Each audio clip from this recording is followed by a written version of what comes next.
Hey guys, Katy Huller here with Kids Can Read and Write. Today I want to go over a trick that's a little bit tricky. It's the IED endings trick. I don't usually spend a lot of time going over this one because my kids typically can adjust to it by the time they get through all of the other tricks. But sometimes I find it's just tricky and kids need some help and they need you to explain it to them. So if you have kids who are struggling with words like this, or maybe you're struggling with words like this, maybe you're wondering, how do I sound these words out? Like, how do I know what they say? I don't know how I know what they say. And you don't know how to tell your kids, and maybe you've been telling your kids, just sound it out. And you don't really tell them how. Well, that's going to be confusing. So we want to teach kids how to go about reading words, especially when they're struggling. If you just say things like, oh, sound it out, and they start sounding it out, and let's say they're a new reader and they go ta, ra, I, da, tra, I, tread, you might get an answer like that.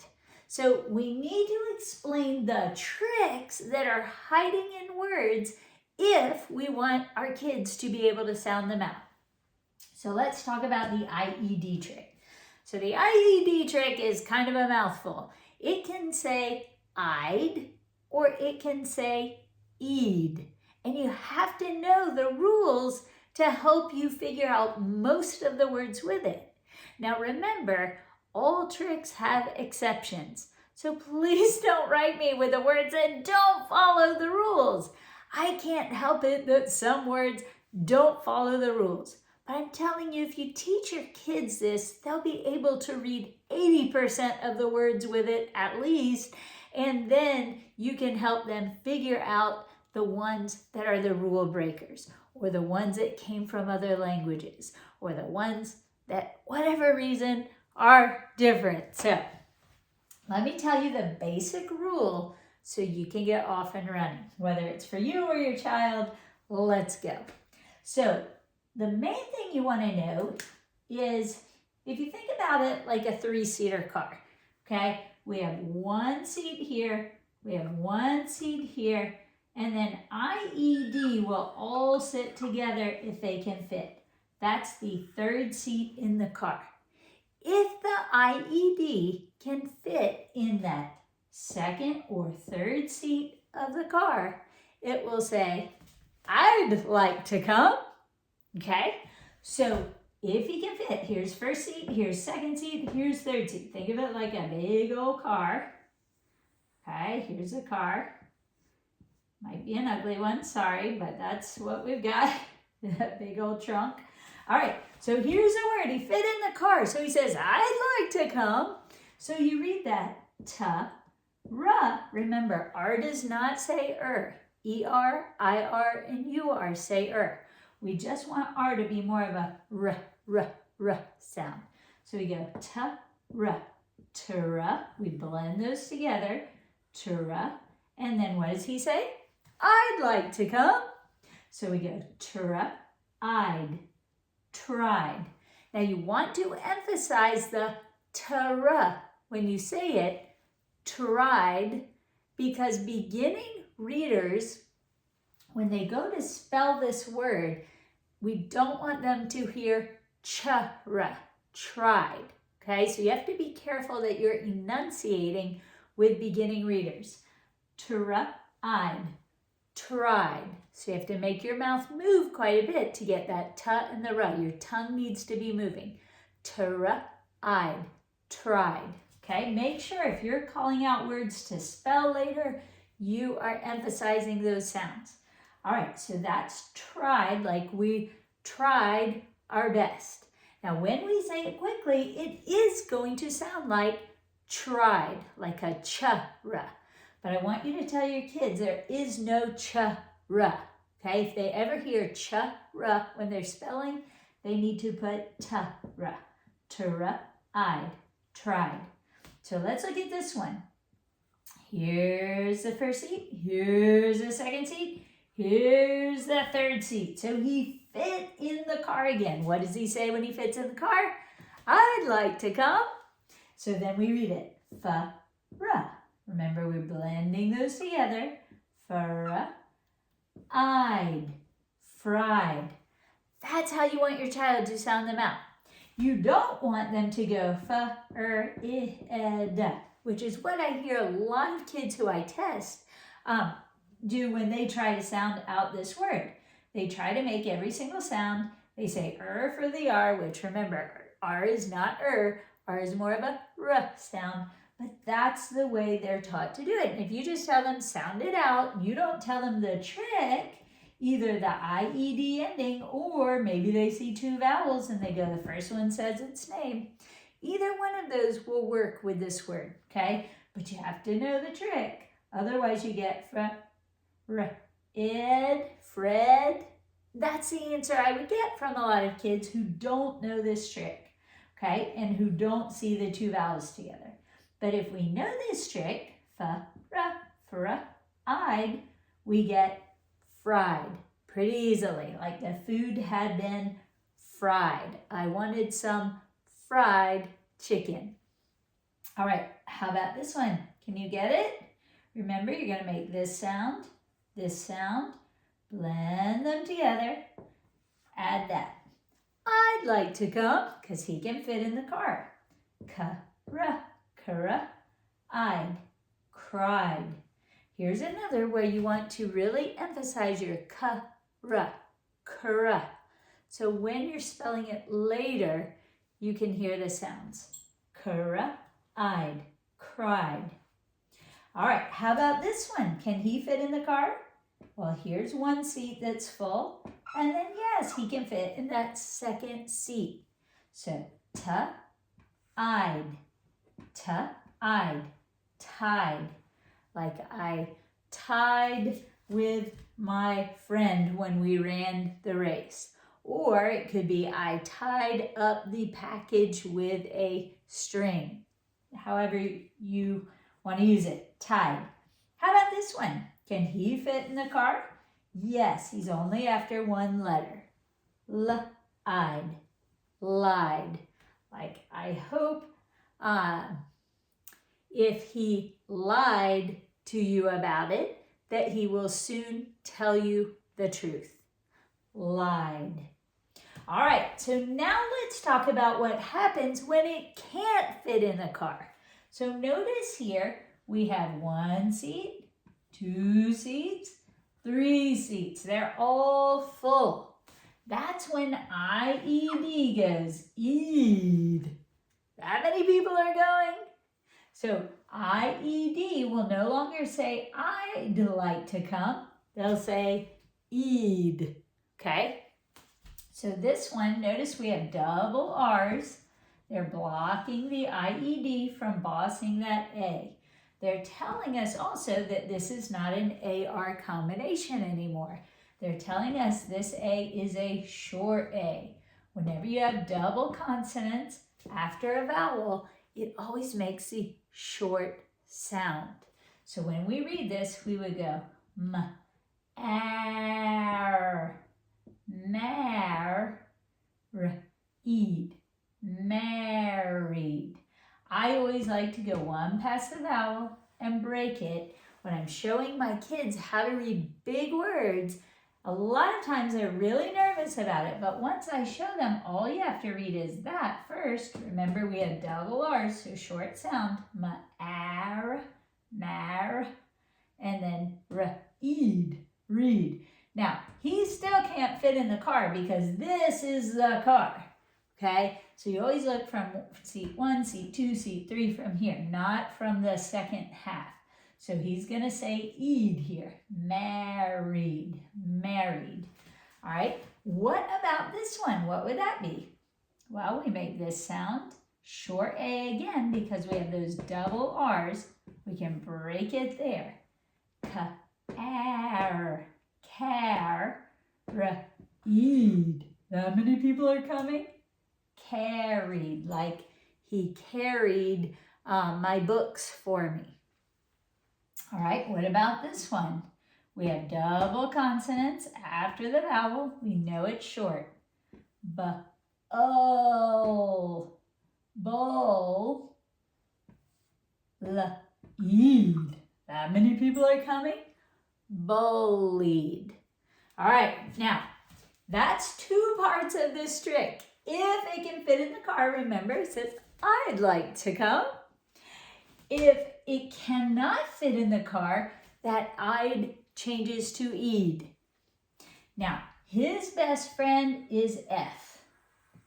And if F is coming, no matter how many other people are coming, the IED wants to go with the F. So they'll say, I'd like to come. Okay? So if that F is right before the IED, you need to change the sound back to I'd. Now this is how it gets confusing, right? We said I'd, we said E'd, now we have to say I'd after an F. This is a lot to remember for some kids. So that's why if you can get, lots of words for practicing, put them in front of your child, let your child get used to it by reading lots and lots of words that follow these tricks. It really helps them to finally get them. If you just tell them once, they get it, and then you move on, you don't mention it again, you don't keep practicing it, don't expect them to remember it, especially if they have a learn and forget kind of brain. When you have a learn and forget kind of brain, you need repetition. You need to revisit it. You need to do it today, tomorrow, 2 weeks from now, because your brain, as soon as it realizes, hey, we're not using that anymore, guess what it's going to do? Get rid of it, because it thinks it's no longer necessary. That's the dilemma of the learn and forget brain. Whatever you're not using, plan on losing. So, if you have a child who learns and forgets, remember it's important to bring these tricks back up. Now, the best way to practice is by reading.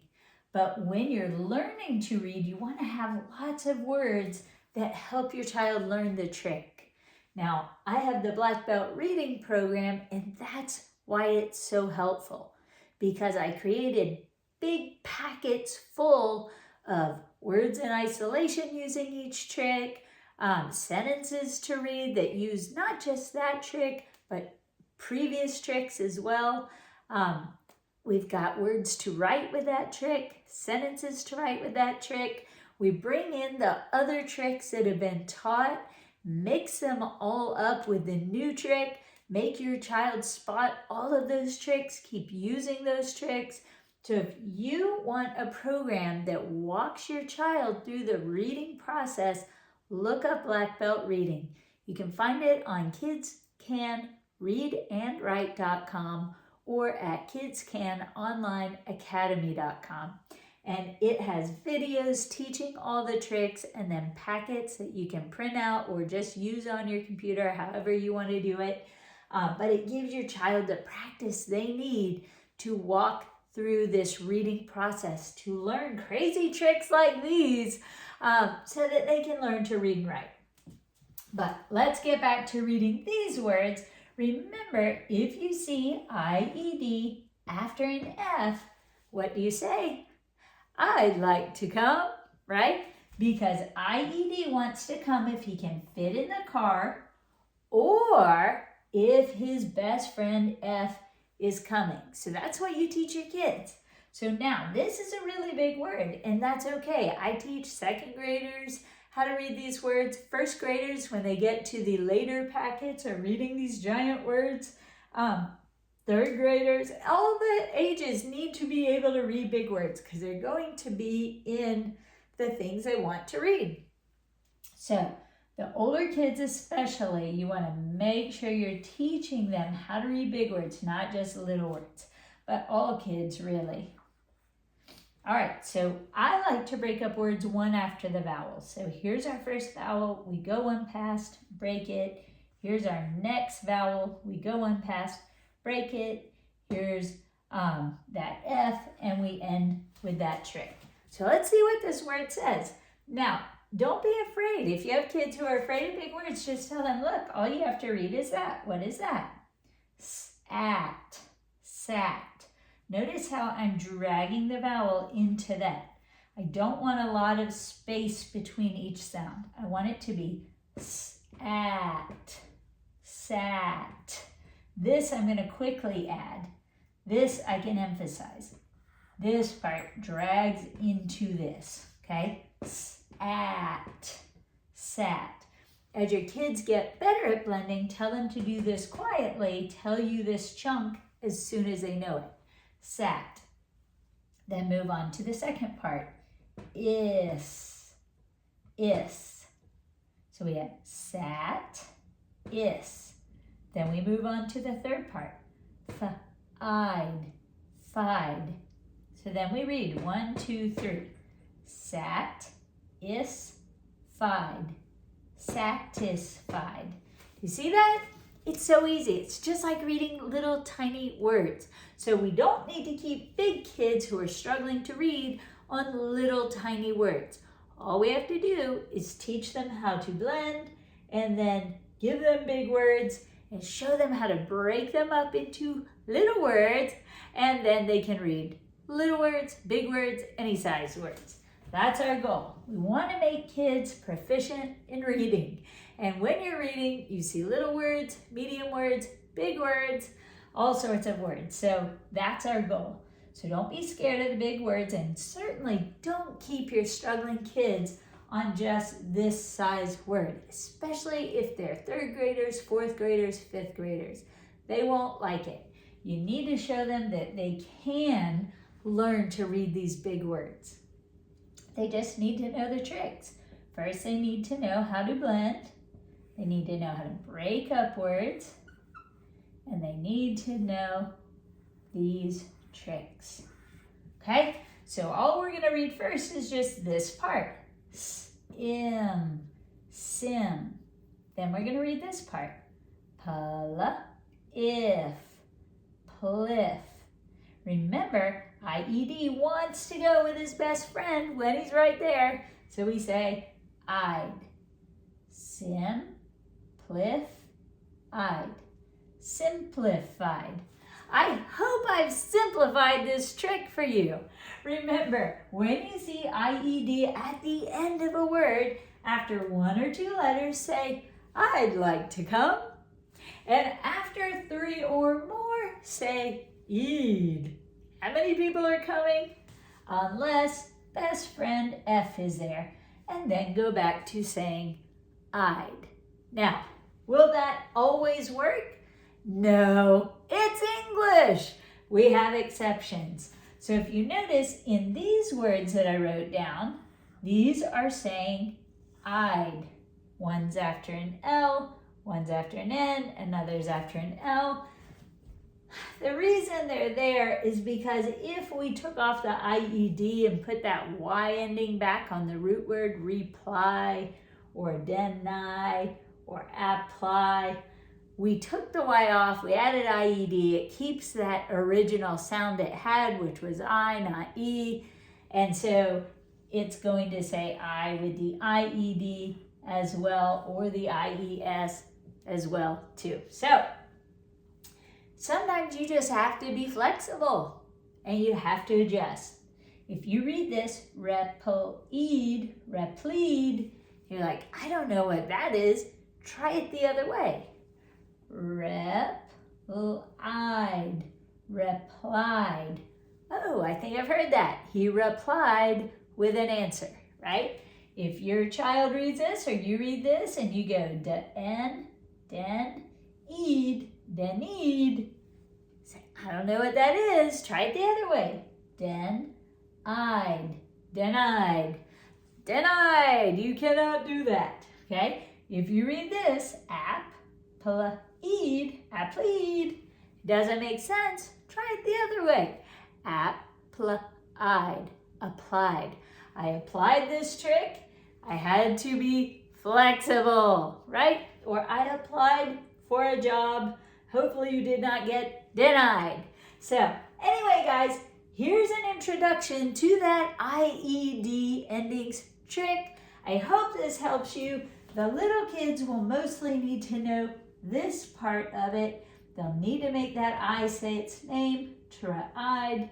But as you're reading more and more, you're also going to need to know that that IED ending changes at the end of a word and turns into ED. Or if it's after the F, goes back to saying I'd. So I hope this helped, guys. Remember, you still need to be flexible. No rule is 100%. But this will help you read most of the words. And if you have any questions about it, feel free to put them in the comments. Don't forget to like, comment, and come back and see me again next time. Thanks so much for joining me. I hope this helps.